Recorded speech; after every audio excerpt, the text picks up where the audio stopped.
what he did. You know, in the months and the years ahead, we will continue to steward the rich collection of parks, historic sites, and natural resources. And I think you know that the parks team just does their best to protect these areas, to celebrate them, to recreate them. And it's just stunning. Actually, I'll share a personal moment with you in that when I was down at the fires, I went with some of our resource advisors who work both in cultural and natural resources, and some CAL FIRE folks who work in cultural and natural resources.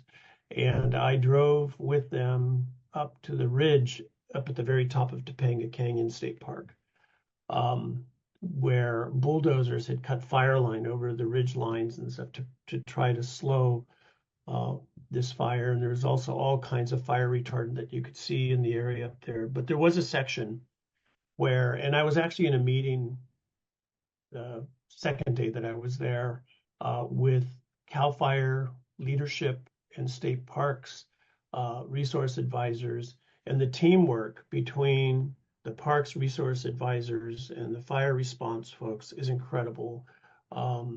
State parks folks had flag areas that are critical cultural resource locations as well as natural resource locations. They're not distinguished as one or the other type of site because we don't want to bring attention to places where there are significant cultural resources.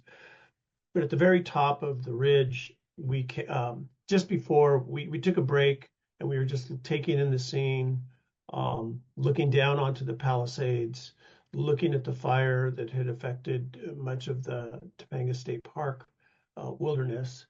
And another fire truck came up, and it was three tribal historic preservation officers from the Chumash tribe who were also firefighters.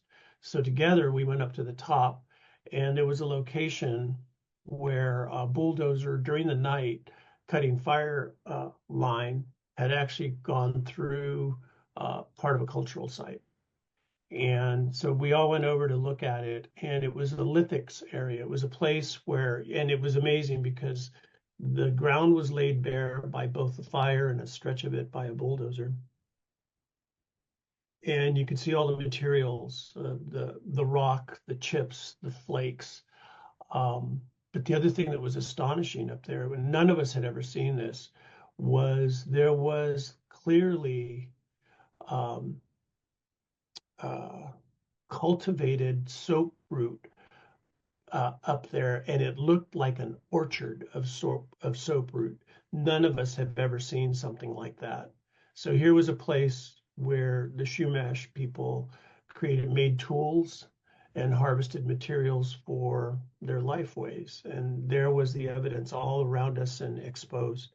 And I said, my God, if people were working up here, there must be a source of water. And we were on the top of a mountain.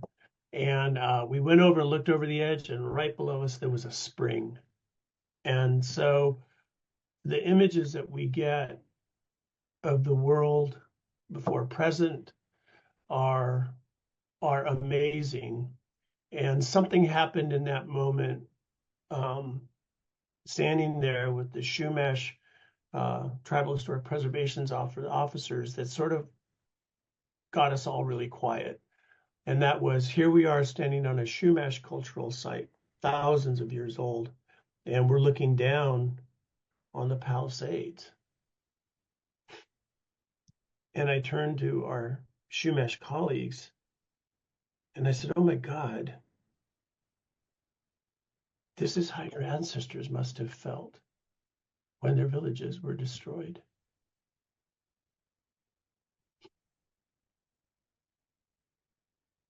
I think that's something that we have an opportunity to think about in these disasters is empathy. Empathy for each other, empathy for the people who came before us. I think that I can honestly say to all of you and anybody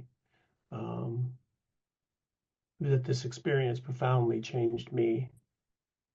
And I am really committed to doing the best that we can as a part of your state parks team to do better.